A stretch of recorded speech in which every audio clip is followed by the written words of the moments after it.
अस्सलाम वालेकुम। दुरूद शरीफ पढ़।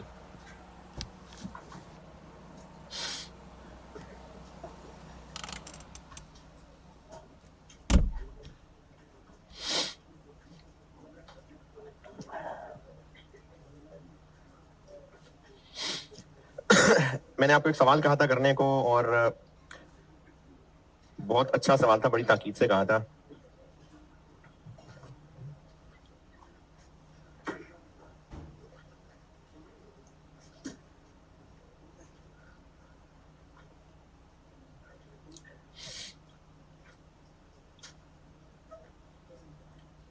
मार्च 23, स्प्रिंग 23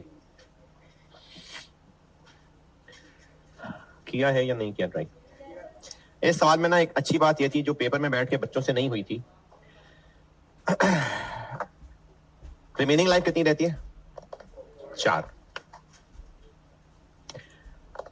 लेकिन कैश फ्लोस तो नीचे सिर्फ 2 साल के दिए हुए। हाँ जी,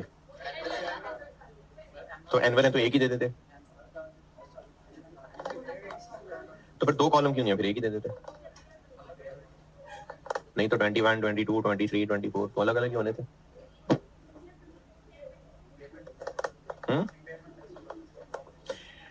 ये ना आपको कैश फ्लोस के 2 कॉलम नहीं दिए हुए, ये आपको उसने शरारत की है, छेड़ा है।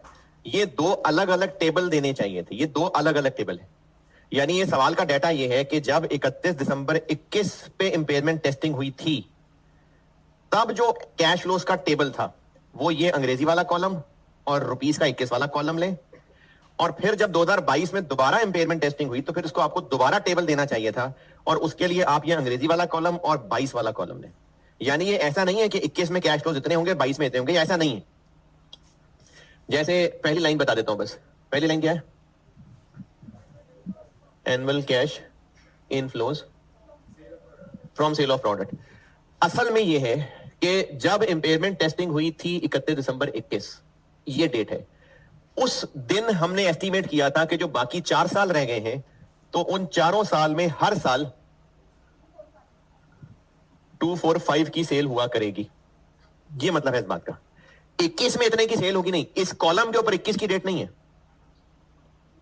यानी ऐसा नहीं है कि 21 के कैश फ्लोज हैं और जो अगला कॉलम है वो 22 के कैश फ्लोज है। 21 तो बेटे गुजर गया हुआ है।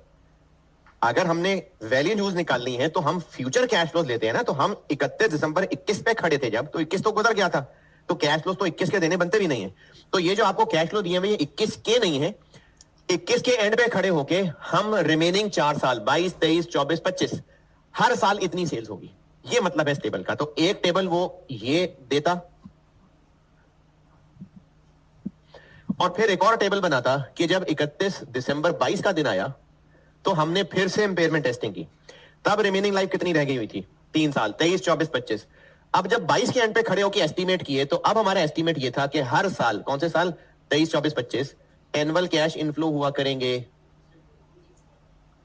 तो आपको ये 2 टेबल देने की बजाय उसने ये अंग्रेजी एक ही लिख के कॉलम 2 बना दिया। तो ये एक शरारत थी तो अच्छी ट्रिक, लेकिन एग्जाम में बच्चे से बहुत परेशान हुआ। तो इस अंग्रेजी को पढ़ लें, और ये जो बात आपको समझाई है अगर पहले समझ नहीं आई थी तो आप देख लें, लेकिन ये तसल्ली कर लें कि आपको जो टेबल दिया हुआ है उससे ये बात समझ आ रही है कि ये 2 अलग अलग सालों के एस्टिमेट्स।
हाँ जी, अंग्रेजी पढ़ के ये बात समझ आ रही है।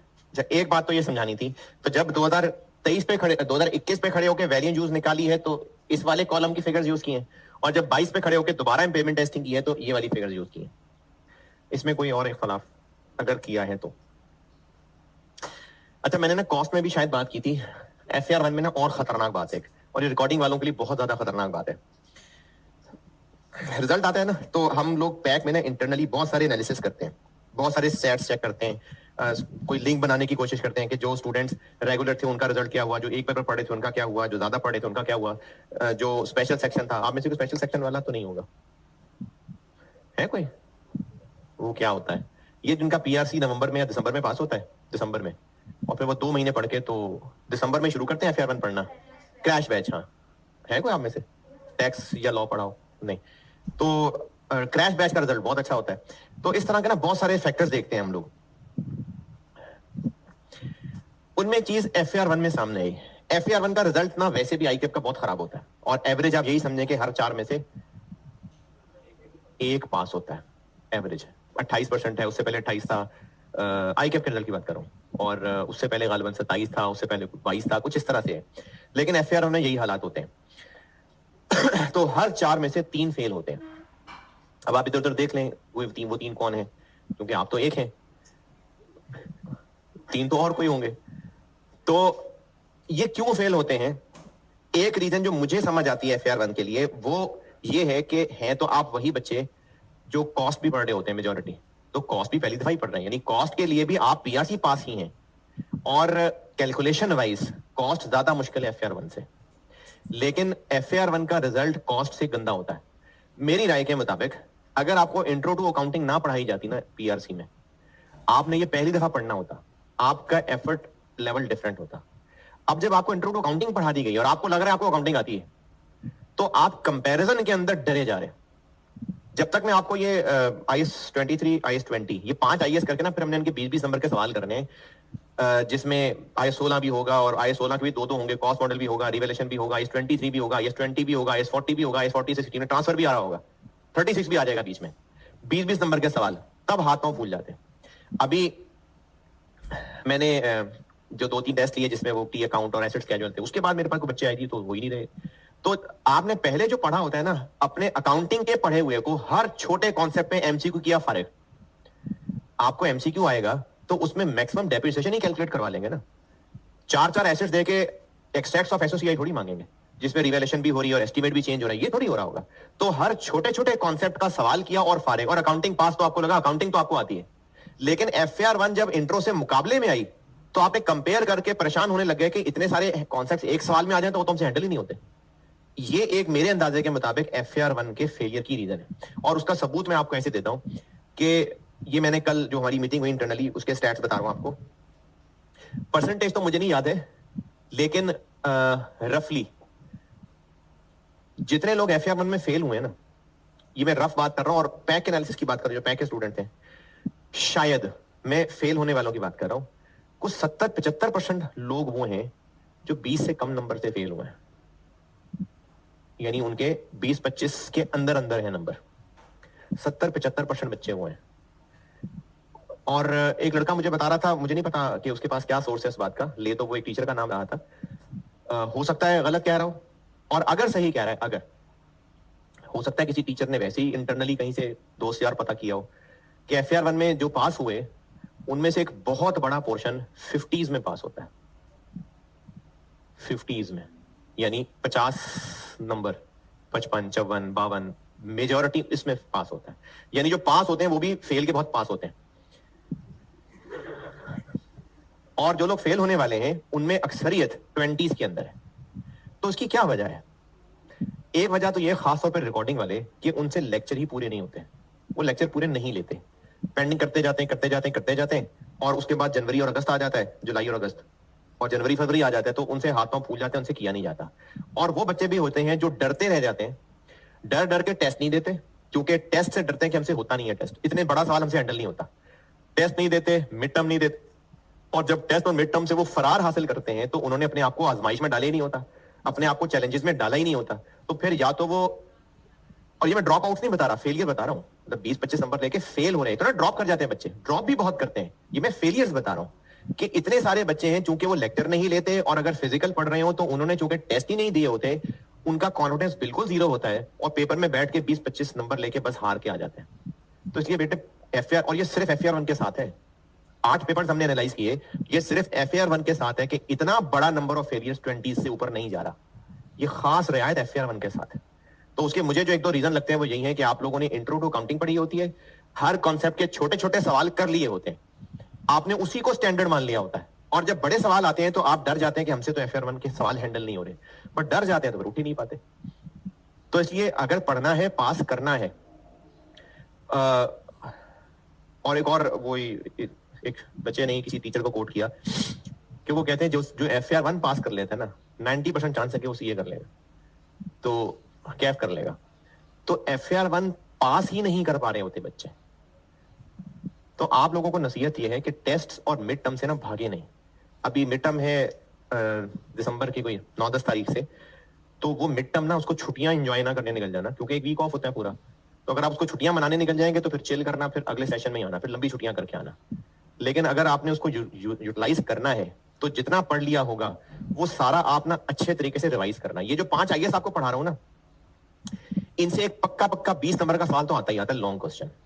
उसके अलावा अब जैसे आईएएस 36 है, मैंने आपको 5 पेपर का सवाल कराए हैं, 24 का भी कराया है, 23 का हो गया, 22, 21 सब है, तकरीबन हर अटेम्प्ट में होता है, या एक अटेम्प्ट छोड़ के एक अटेम्प्ट में आ जाता है। 8-9 नंबर का सवाल इसका भी आ जाता है, 20 वो, 7-8 नंबर इसके। एक गवर्नमेंट ग्रांट एक टॉपिक पढ़ाना है, वो भी एग्जाम में बहुत इंपॉर्टेंट है, 5-7 नंबर उसका इंडिविजुअल क्वेश्चन हो गया, और एमसीक्यूज भी 2-3 हो जाते हैं। तो ये कोई 30-35 नंबर पेपर में आते हैं इन टॉपिक्स के। हाँ, इन पे टाइम बहुत ज्यादा लगता है, 50% से भी टाइम इन पे ज्यादा लग जाता है, वो इनकी डिफिकल्टी लेवल की वजह से। तो ये पेपर का बहुत इंपॉर्टेंट रोल प्ले करते हैं। तो आप अभी से बेटा जो हो गया सो हो गया, अब से इंसान बन जाए। क्लास वर्क, होमवर्क, घर जाके पूरा सवाल सॉल्व करना, टेस्ट देना, मिड टर्म देना, ये लिख के दें, लिख के सवाल सॉल्व करें तो कॉन्फिडेंस बढ़ेगा, वरना फिर हर 4 में से 3 फेल होते हैं। हाँ हाँ, नहीं आप कह रहे हैं एफआर 1 दोबारा पढ़ते हैं और दोबारा फेल हो जाते हैं, तो कॉन्फिडेंट ही नहीं होते ना, वो कॉन्फिडेंस ही नहीं आ पाता उनमें, क्योंकि वो एफर्ट नहीं बढ़ाते अपनी। या तो कह लें कि चूंकि एफआर 1 और कॉस्ट ये पहला पड़ाव है, पीआरसी पास करना कोई मसला नहीं है। जो पीआरसी पास करके स्टेटस लगाते हैं ना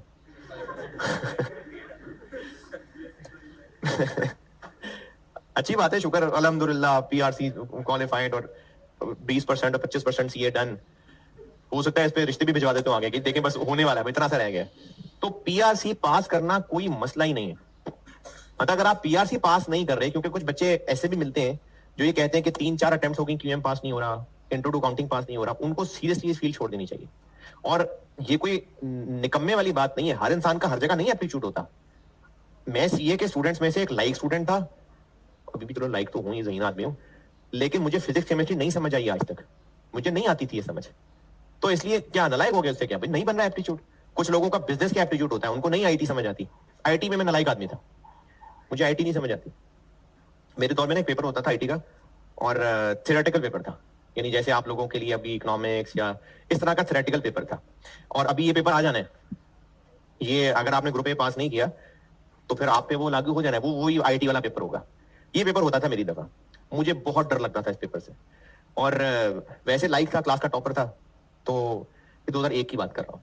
तो हमारे ना उस वक्त एक एग्जामिनेशन के मैनेजर हायर हुए पैक में, अब तो वो आई कैप में होते हैं, तो वो बहुत सीरियसली इस चीज को लेते थे, एग्जाम्स और टेस्ट। और मैं क्लास का सीआर था, सीआर, हाँ मैं टॉपर था, कॉलेज का टॉपर था मैं इसी कैप की बात कर रहा हूँ। अच्छा, अब पेपर हुए और उस मॉड्यूल होते थे तब, तो वो आए मैनेजर साहब, उन्होंने कहा सीआर साहब आपसे मीटिंग करनी है। ठीक है, कर लेते मीटिंग। तो उन्होंने डिस्कस करना, बहुत फॉर्मल से आदमी थे, बहुत अच्छे आदमी, बहुत जबरदस्त आदमी, अभी आई कैप में होते हैं लाहौर में। तो उन्होंने बैठ के मीटिंग की। अब सीआर साहब ना डिस्कस कर रहे हैं उनके साथ कि स्टूडेंट्स की परफॉर्मेंस बड़ी अच्छी है और आईटी का पेपर था, बड़ा अच्छा रिजल्ट है, सिर्फ 3 लोग फेल हैं। और सीआर साहब कह रहे हैं हाँ नहीं सर, मतलब फॉर्मल डिस्कशन हो रही है, चिल। तो वो जो रिजल्ट था, तो 3 फेल में से एक सीआर साहब खुद थे, एक सीआर साहब का जिगरी था, और एक कोई लड़का और था। तो आईआईटी में मेरे ये हाल होते थे, तो बड़ी नहीं एप्टीट्यूड तो नहीं एप्टीट्यूड, तो इसलिए जिनसे पीआरसी पास नहीं हो रहा या उनसे एफआर1 और कॉस पास नहीं हो रहा, तो वो जिंदगी को मजीद ना रगड़ें, अपने वालिदैन का मजीद नुकसान ना करें, कुछ और जिंदगी में करें। तो वो बच्चे जो एफआर1 नहीं पास कर पाते पूरी मेहनत के बावजूद, उनको जरूर कंसिडर करना चाहिए कुछ और करना।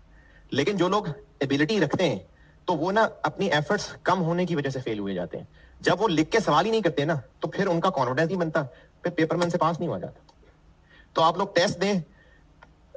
मैंने शायद एफआर1 में मिसाल दी थी कि आप अगर छत पे चढ़ रहे हैं, सीढ़ियां चढ़ रहे हैं, तो वो बजाहिर ये नजर आ रहा है कि आपने 20वीं सीढ़ी के बाद छत पे पांव रखा है।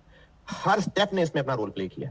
तो क्लासेस अटेंड करना, क्लास टेस्ट देना, पास करना, मिड टर्म देना, ये सारा का सारा आपके पास होने में रोल प्ले करेगा। अच्छा जी, क्या बात हो रही थी? हाँ, ये स्प्रिंग 23 में वैल्यू इन यूज कैलकुलेशन में ये किसी को एतराज कि ये 142 और 125 में से नहीं 125 को क्या कंसिडर करना है कि नहीं करना? नहीं करना ना, क्योंकि फ्यूचर इंप्रूवमेंट के बाद होना है, तो इसलिए 125 को कंसिडर नहीं करना। और बस वैल्यू इन यूज में मेरे हिसाब से ये था बताने वाला। आपने कुछ पूछना है तो पूछा। ओके, अब यहां ना एक चीज इस सवाल के अंदर है, उससे मैं आपको एक पीछे जगह खाली छुड़वा के आया था, वो पॉइंट लिखवाता हूं।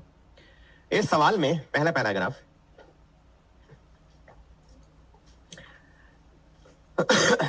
on 31 December 21, the remaining life of the plant was estimated at 4 years, resulting in an increase of 5% in adoption rate. Estimate change हो गया है ना? तो जब एस्टीमेट चेंज हो गया तो 2021 की डेप्रिसिएशन नए एस्टीमेट पे लगाएंगे कि पुरानी? लेकिन वो तो कह रहे हैं ऑन 31 दिसंबर। अब आप आए IAS 16 में। IAS 16 में एस्टीमेट चेंज बताया था।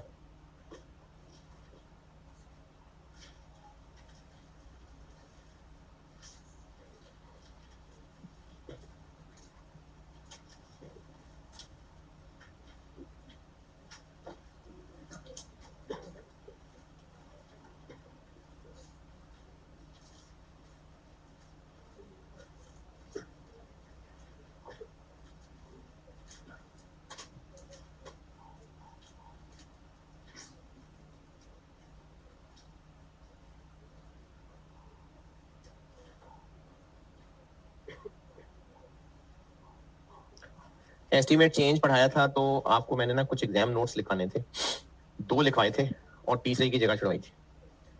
पहुंच गए हैं तो मैं बात करूं। एक बात मैंने ये की थी कि अगर एस्टीमेट चेंज की कोई रीजन नहीं बताई, चाहे वो लाइफ में चेंज है, चाहे वो मेथड में चेंज है, तो जिस साल में एस्टीमेट चेंज होगा, चाहे मैनेजमेंट का डिसीजन साल के एंड पे ही क्यों ना दिया हो, उस पूरे साल पे नई डेप्शन लगेगी। एक बात ये बताई थी। और एक बात ये बताई थी कि अगर एस्टीमेट चेंज किसी फिजिकल चेंज की वजह से है या गवर्नमेंट का लॉ हो सकता है, तो फिर वो डे स्पेसिफिक है। ये देख, ठीक है, ये दोनों बातें पढ़ लें, ऐसे ही है। अब एक तीसरी बात बता रहा हूं, वो पहले के कॉन्टेक्ट में ही है, यानी पहले के कॉन्टेक्स्ट में ही होने लगी बात। इसलिए पहला फिर दोहराता हूं कि अगर एस्टीमेट चेंज हो रहा है और उसकी कोई खास रीजन डे स्पेसिफिक नहीं है, तो जिस साल में एस्टीमेट चेंज हो रहा है उस पूरे साल की डेप्शन नए एस्टीमेट पे होगी। रिमेनिंग लाइफ क्या होती है? जितनी डेप्रिसिएशंस अभी चार्ज होनी है। गुजरी हुई लाइफ वो होती है जो हम डेट देख के गिनेंगे। यानी अगर एक एसेट खरीदा था, जैसे हम रिवैल्यूएशन के टेबल में कर रहे होते हैं, 1 जनवरी 18 को खरीदा था, यूजफुल लाइफ उसकी 10 साल थी, और 31 दिसंबर 18 पे खड़े हैं और डेप्रिशिएट कैलकुलेट करने लगे, तो कॉस्ट डिवाइडेड बाय 9 कर दूं, क्योंकि 31 दिसंबर 18 पे खड़े हैं तो 9 साल रह गए।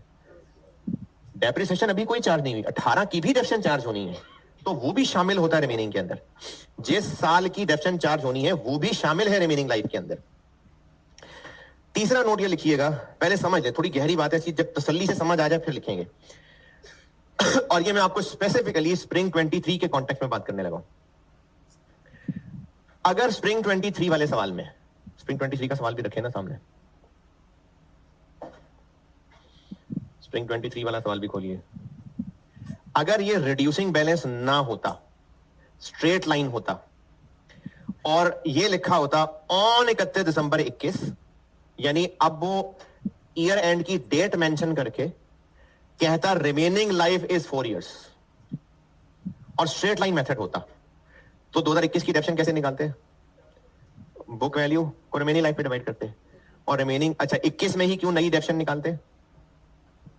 क्योंकि 21 में एस्टीमेट चेंज हो रहा है, कोई फिजिकल डैमेज नहीं है, तो हम 21 में नए एस्टीमेट की डेप्शन लेते हैं, लेकिन हम डिवाइडेड बाय 5 करते हैं। पता नहीं क्या कह गया मैं। आपको जो 4 साल अंग्रेजी में बता रहा है, उस सेंटेंस को वो शुरू ही यहां से कर रहा है कि ऑन 31 दिसंबर 21 लाइफ इतनी रहती है। तभी तो हमने कैश फ्लोस 4 साल के किए हैं। उसने 31 दिसंबर 21 से आगे 4 साल गिने हैं, तभी तो हमने कैश फ्लोस 4 साल के लिए, मतलब 22, 23, 24, 25। तो अगर एस्टीमेट चेंज 21 में डेप्शन कैलकुलेट करते और स्ट्रेट लाइन मेथड होता तो 21 की भी तो डेप्शन चाहिए होती, तो डिवाइडेड बाय 5 करते। तो इसमें नोट लिखने वाला ये है, ये पहले के कॉन्टेक्स्ट में ही है कि अगर हमें जिस साल एस्टीमेट चेंज करना है, कोई फिजिकल चेंज नहीं है, तो उस साल में नई डेप्शन लगेगी। रिमेनिंग लाइफ के अंदर वो साल भी काउंट करना है, रिमेनिंग लाइफ निकालते हुए वो साल भी काउंट होना है। दोबारा एस्टीमेट चेंज कर रहे हैं, ये मैं पॉइंट 1 के कॉन्टेक्स्ट में बात कर रहा हूं, यानी जो आपको पहला एग्जाम नोट लिखवाया था ना, ये उसी से बाहर जोड़ लेना नीचे, उसी कॉन्टेक्स्ट में बात हो रही है कि हम उस साल में नई डेप्शन कैलकुलेट तो करेंगे और रिमेनिंग लाइफ में वो साल भी इंक्लूड करेंगे, क्योंकि उसकी डेप्शन करने लगे हैं चार्ज। और अपनी इस बात की वजाहत के लिए ना आप स्प्रिंग 23 का रेफरेंस दे दें वहीं एग्जाम नोट में, और ये कहानी लिख लें जो बताइए कि अगर उसमें स्ट्रेट लाइन मेथड होता और यही सेंटेंस लिखा होता तो हम 2021 की डेप्शन डिवाइड बाय 5 करके निकालते हैं।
लिखा है, अभी भी सोच रहे हैं क्या लिखें?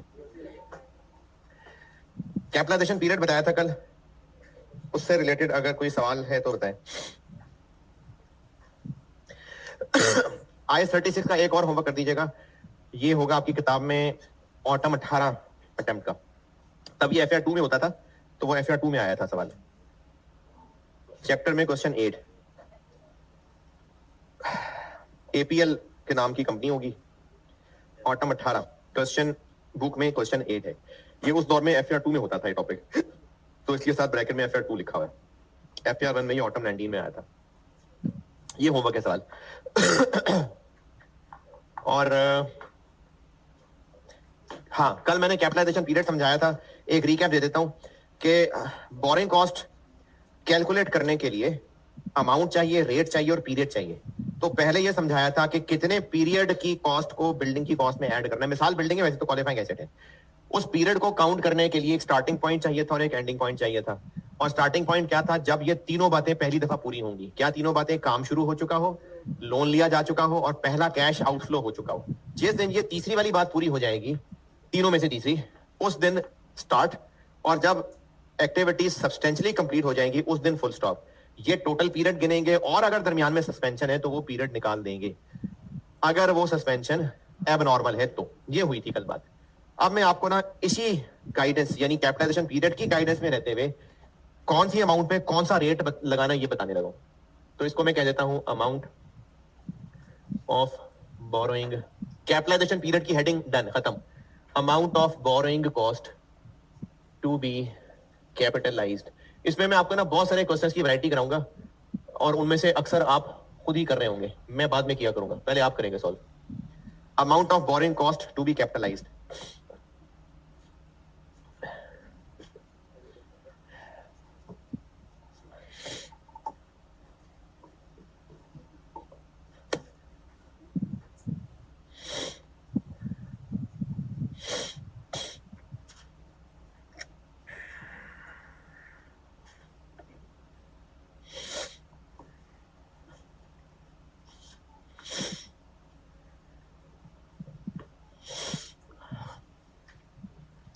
इसमें ना दो सिनेरियोज हैं। सिनेरियो नहीं कहता उनको मैं, बल्कि केस कह लेता हूं। एक कह देता हूं जी case one, specific borrowing. Specific borrowing और एक होगा general borrowing. Specific borrowing, specific borrowing का मतलब है कि हम जो क्वालिफाइंग एसेट बनाने लगे हैं, लोन लिया ही उसी के लिए, तो और तो काम थे ही नहीं, वही वाला काम था, तो ये स्पेसिफिक बोरिंग है। अगर हमने लोन लिया है 200 मिलियन का और अभी बिल्डिंग कंप्लीट होने में 3-4 साल लगेंगे, तो पूरा 200 मिलियन फौरन इस्तेमाल हो गया होगा? नहीं, इस्तेमाल तो भी थोड़ा सा हुआ होगा, लेकिन वो सारा का सारा लोन है इसी के लिए। और इंटरेस्ट कितनी अमाउंट पे पड़ेगा? बैंक कितनी अमाउंट पे इंटरेस्ट लगाएगा? पूरे 200 मिलियन पे, या जितना हमने पैसा खर्च किया होगा पूरे 200 पे। तो चूंकि वो सारा का सारा है ही इसी एसेट के लिए, तो वो सारा का सारा इंटरेस्ट इस एसेट की कॉस्ट में कैपिटलाइज होगा, यानी actual interest cost for the capitalization period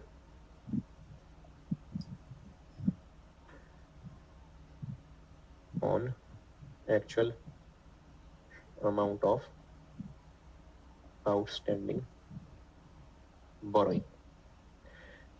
ये इतनी अंग्रेजी जो लंबी चौड़ी लिखी है, उसमें काम की बात ये है for the capitalization period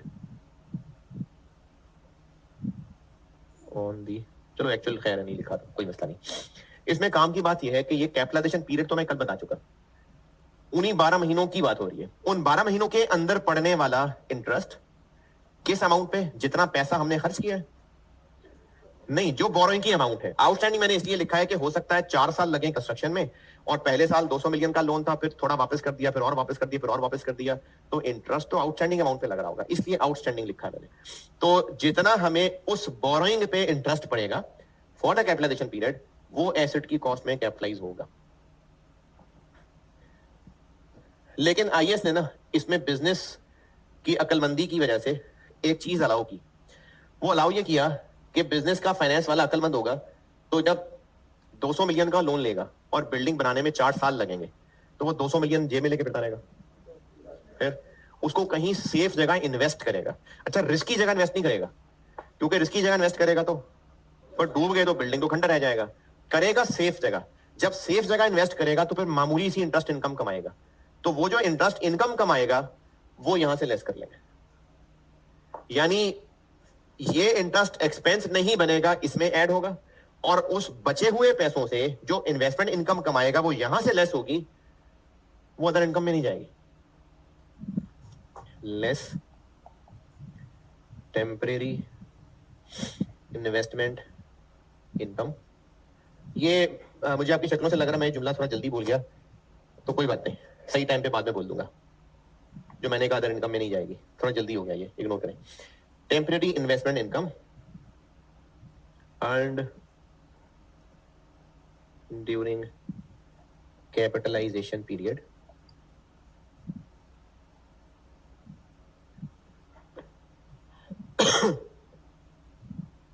on surplus unused funds out of specific borrowing। ये इसमें से होगी लेस, और अब जो अमाउंट आएगी वो बिल्डिंग की कॉस्ट में ऐड होगी। ये बिल्डिंग की कॉस्ट में ऐड होगी।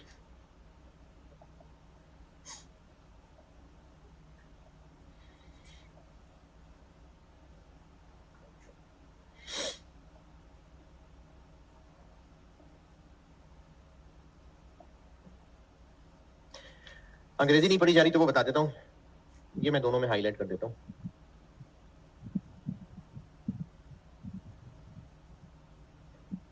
जो कल कैपिटलाइजेशन पीरियड सिखाया था उसी पीरियड में जो बोरिंग की अमाउंट पे इंटरेस्ट पड़ेगा वो, और अगर हमारे पास स्पेसिफिक बोरिंग्स में से जो पैसे अनयूज्ड पड़े होंगे, जब तक यूज नहीं हो जाते, उनको हमने टेम्परेरीली कहीं इन्वेस्ट किया होगा, तो वहां से जो इंटरेस्ट इनकम कमाएंगे ये वो लेस होगी। और अब जो नेट आंसर आएगा ये क्वालिफाइंग एसेट की कॉस्ट में ऐड होगा। Temporary investment income earned during capitalization period on surplus unused funds out of specific borings.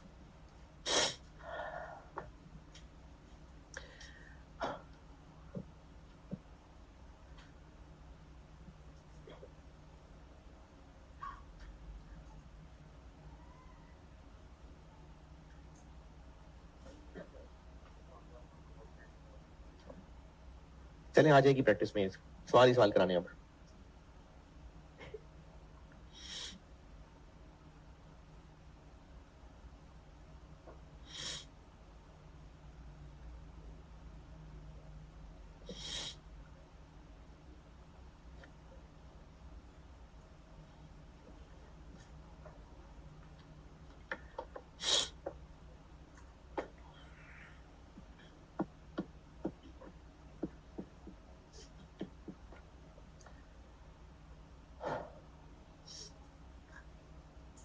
ये लिखा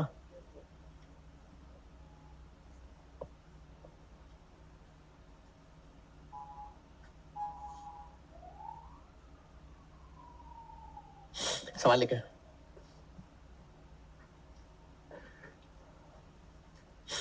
अच्छा, असल सवाल तो जो एग्जाम में होगा ना उसमें तो कहानियां होंगी कि फलानी limited decided to construct an office building for this purpose, they contacted फलाना, agreement was signed, construction was started on that। मैं आपको टू दी पॉइंट लिखवा दिया करूंगा क्योंकि हम तो न्यूमेरिकल प्रैक्टिस कर रहे होंगे। तो to the point, construction start 1 फरवरी 2024,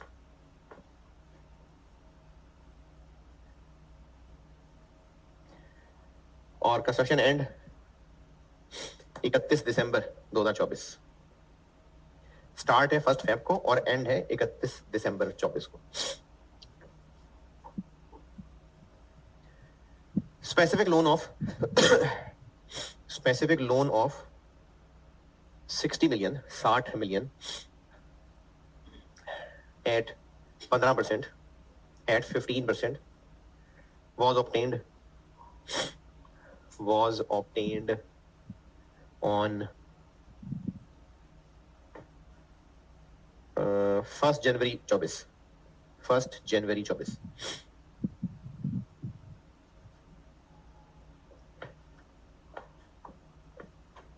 और सस्पेंशन डाल लें जुलाई और अगस्त के महीने की, सस्पेंशन है। रीजन नहीं बता रहा तो एबनॉर्मल है।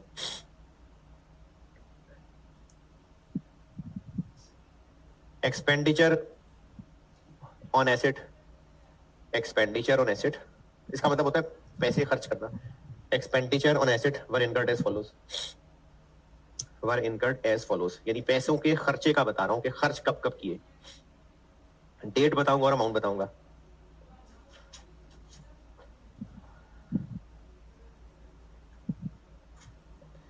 First March 24.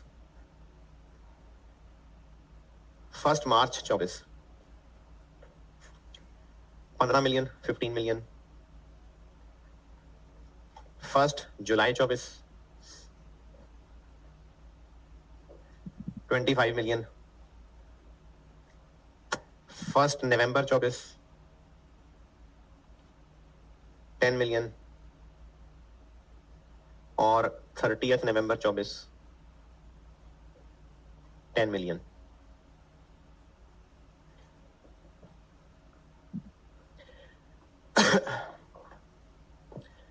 सरप्लस फंड्स वर invested.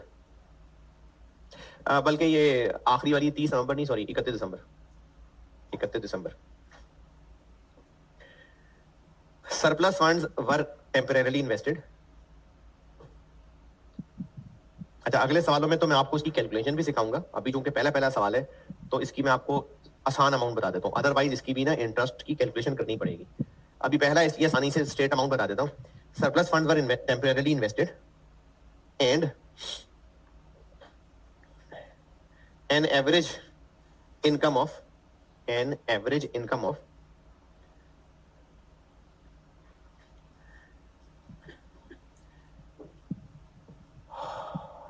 0.3 million per month, 3 lakh रुपए per month was earned from this investment.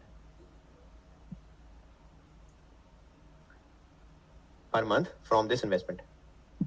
आपसे रिक्वायर्ड है borrowing cost to be capitalized.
जी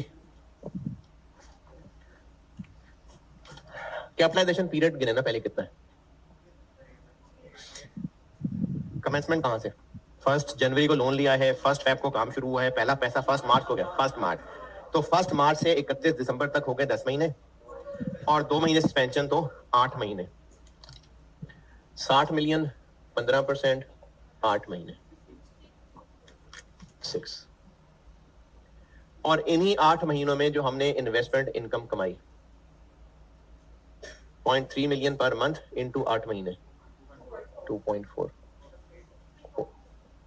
3.6। हाँ जी, महीने गिनने में कोई एतराज परेशानी, चले और लिखें सवाल।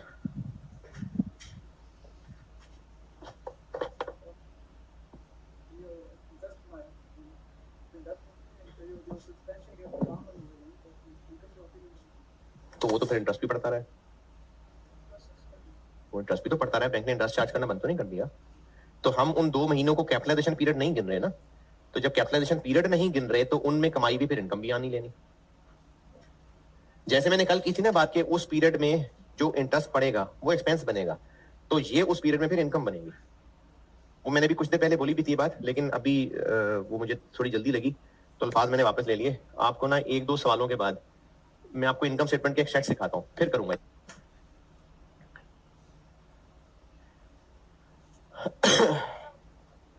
क्या जी?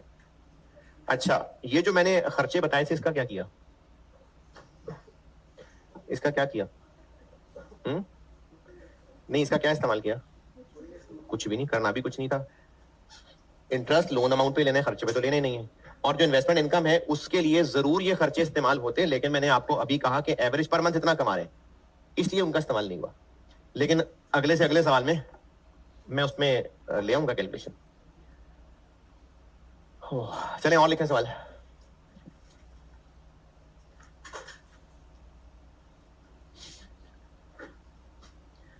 on 1st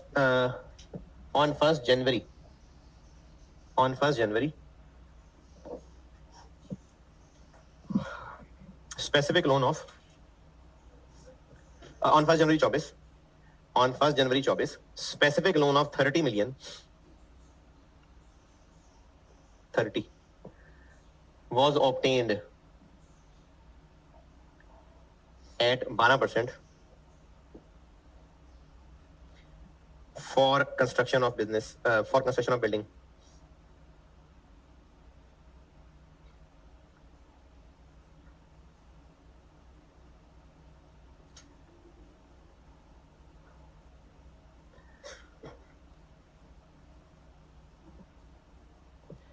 और अब बिल्डिंग की बात, construction start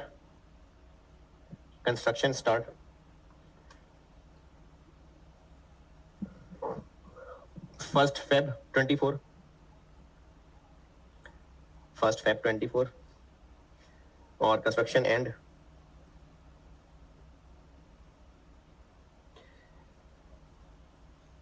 31st October 24।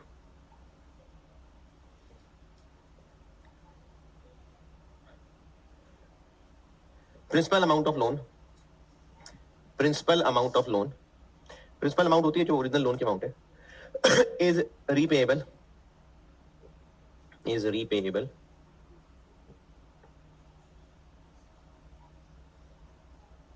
In 6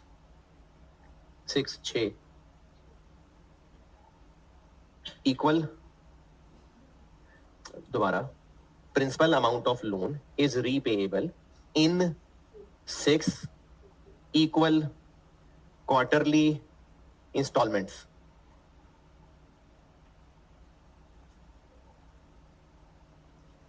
starting from 31 March 24। यानी हमने लोन लिया है 1 जनवरी 24 को, तो हर क्वार्टर के एंड होने पे थोड़ा थोड़ा लोन वापस होता जाएगा, तो टोटल 6 किस्तों में वापस हो जाएगा। आपसे रिक्वायर्ड है कोई सस्पेंशन नहीं बताई तो नहीं है, कोई इन्वेस्टमेंट इनकम नहीं बताई तो नहीं है। आपसे रिक्वायर्ड, अच्छा हाँ, मैंने सवाल में बताया कि खर्चा किस दिन, तो बस फिर हो गया होगा शुरू में। तो मैं तो आपको टू दी पॉइंट बातें बता रहा हूँ ना, मैंने खर्चे की कोई बीच में कहानी नहीं डाली, तो पहले दिन हो गया, यानी खर्चे का रोला नहीं है। तो किस दिन से कैपिटलाइजेशन शुरू करें फिर? 1 Feb से। Borrowing cost to be capitalise required है आपसे, borrowing cost to be capitalised.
Noor वो देखिए वो कनेक्ट, नूर माइक कनेक्टेड है, अपने तार चेंज, सही है ना? हाँ जी डन। 1 जनवरी 24 को लोन लिया 30, उसके बाद 31 मार्च को वापस कर दिया 5, ये वापस हो गया, तो बाकी रह गया फिर 25। फिर उसके बाद 30 जून 24 को 5 और वापस कर दिया, बाकी रह गया 20।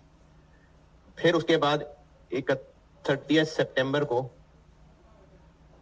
5 फिर वापस कर दिया, बाकी रह गया 15। फिर उसके बाद 31 दिसंबर को 5 और वापस कर दिया, बाकी रह गया 10। बाकी हमारे काम की चीज नहीं है। जब लोन लिया है और वापस करने तक के जो 3 महीने हैं, इनमें इंटरेस्ट कितने पे पड़ेगा? नहीं 2 महीने नहीं कह रहा, बैंक कितने महीने पे इंटरेस्ट ले, किस अमाउंट पे इंटरेस्ट लेगा? 30 पे। फिर उसके बाद ये जो 3 महीने हैं, बैंक किस अमाउंट पे इंटरेस्ट लेगा? 25 पे। इन 3 महीनों के लिए बैंक इस पे इंटरेस्ट लेगा, इन 3 महीनों के लिए बैंक इस पे इंटरेस्ट लेगा। ये मुराद थी मेरी आउटस्टैंडिंग बोरिंग। तो हमने जो बोरिंग कॉस्ट कैपिटलाइज करनी है वो करनी है ऐसे कि जो पहला क्वार्टर है उसमें से कैपिटलाइजेशन पीरियड में कितने आ रहे हैं? 2 महीने। तो 30 मिलियन पे 12% 2 महीने 0.6। दूसरा क्वार्टर, इसमें पूरे ही 3 महीने 25 मिलियन पे 3/12 0.75। जो तीसरा क्वार्टर है उसमें इंटरेस्ट 20 मिलियन पे पड़ेगा और ये भी पूरे 3 महीने हैं 0.6। और जो चौथा महीना है, चौथा क्वार्टर, इनमें इंटरेस्ट हमने सिर्फ 1 महीने का लेना है 0.15 2.10। हाँ जी आसान है मुश्किल है? चले अभी तक और लिखें सवाल।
ये नोटेड।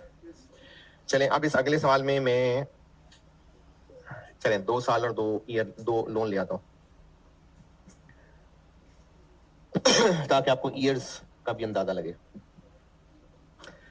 ये भी टू द पॉइंट डाटा बस बता रहा हूं।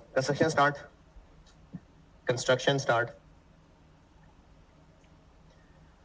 1 मई 2023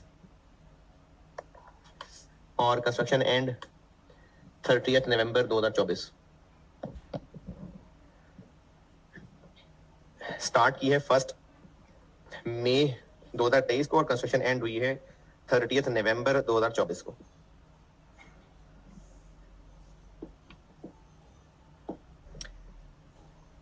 Construction was financed by following two दो specific loans. Construction was financed by following 2 specific loans.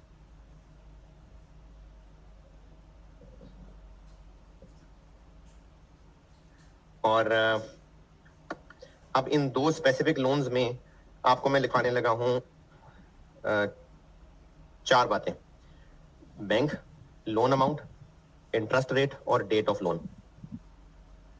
Bank, loan amount, interest rate और date of loan. Bank, loan amount, interest rate और date of loan. 4 चीजें बताने लगा। Bank ए और B कर लें, 2 loan है ना, तो ए और बी। लोन अमाउंट कर लें 40 मिलियन और 60 मिलियन। इंटरेस्ट रेट 12% और 15%। और डेट ऑफ लोन, पहला वाला लिया 1 अप्रैल 23 को और दूसरा वाला लिया 1 मार्च 24 को।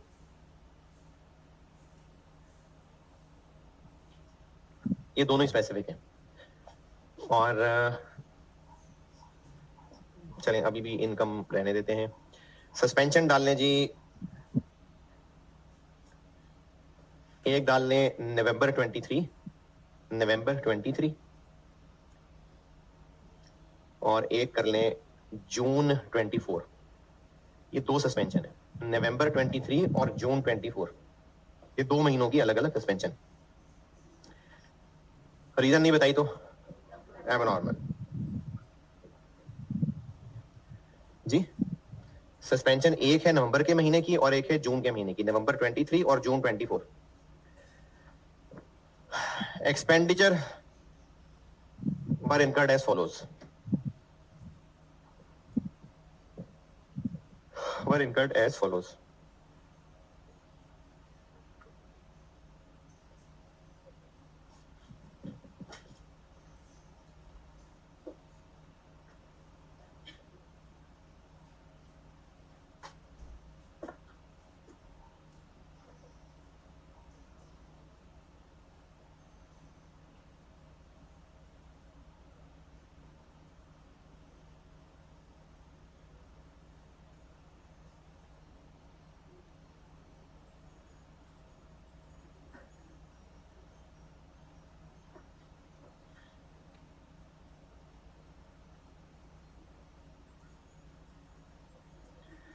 एक्सपेंडिचर बता रहा हूं और डेट बताऊंगा और अमाउंट बताऊंगा, यानी किस किस दिन कितना कितना खर्चा हुआ।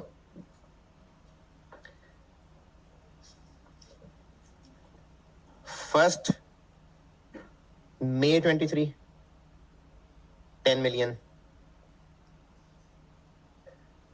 1 अक्टूबर 23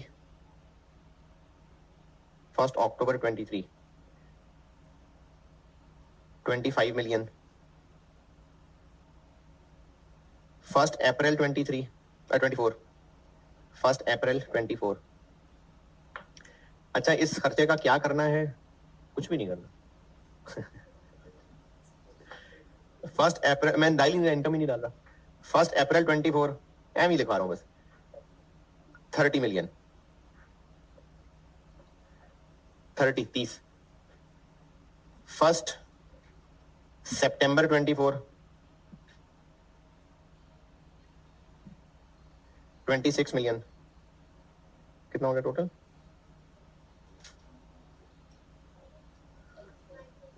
91। और 30 नवंबर 24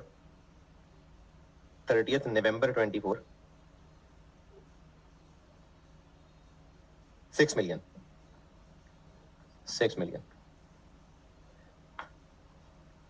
कितने बच गए पैसे?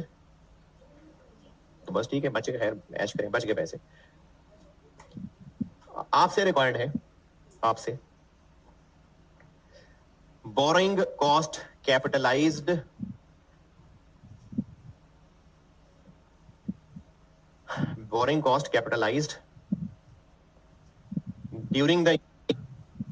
during the year ending 31 December 23 and 2024, यानी 23 में अलग बताना है और 24 में अलग बताना है। अकाउंटिंग ईयर 23 में कितनी बोरिंग कैपिटलाइज की और 24 में कितनी बोरिंग कॉस्ट कैपिटलाइज की, करें।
दो 2023 में एक ही लोन था और कब से गिनना शुरू करें?